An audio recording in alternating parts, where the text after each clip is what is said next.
చెప్పి రామకృష్ణ పరమహంసకి నమస్కారం పెట్టి నిర్వికల్ప సమాధికి ప్రయత్నించాడు వివేకానందుడు. ఫలించింది. ఆయన వెళ్ళిపోయే లోపలే ఫలించింది.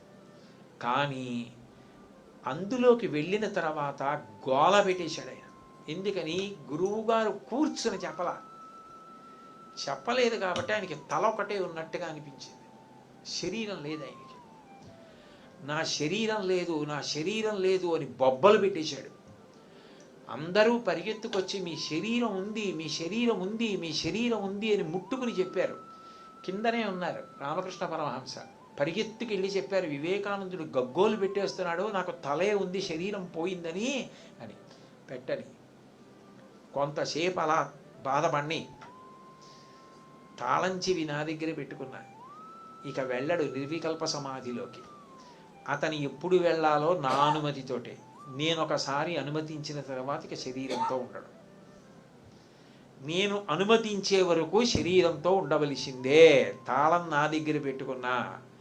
అతను నేను ఏవి లోకములకు ప్రబోధం జరగాలని కోరుకుంటున్నానో ఆ ప్రబోధం అతను పూర్తి చేశాడన్నప్పుడే అతనికి నిర్వికల్ప సమాధి మళ్ళీ సిద్ధించేటట్టు నేను అనుగ్రహిస్తా. అప్పుడు శరీర త్యాగం చేసి బ్రహ్మమునందు ఐక్యమవుతాడు, బ్రహ్మముగా నిలబడిపోతాడు. అతను వెడతాడు నాకు తెలుసు అని ఆయనే చెప్పారు.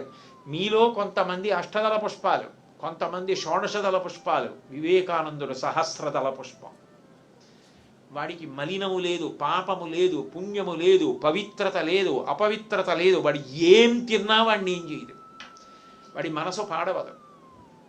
ఎందుకనంటే నిత్యశుద్ధుడు, జన్మత యోగి, నరనారాయణులలో నరుడు. నన్ను నా మార్గాన్ని ప్రబోధం చేయడానికి నాకు శిష్యుడిగా వచ్చాడు కారణజన్ముడు.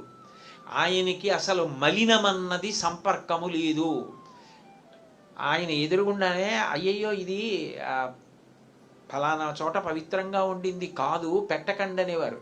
ఆయన అనేవారు మిగిలిన వాళ్ళకి, ఈ నరేంద్రుడికి పెట్టేయండి అనేవారు.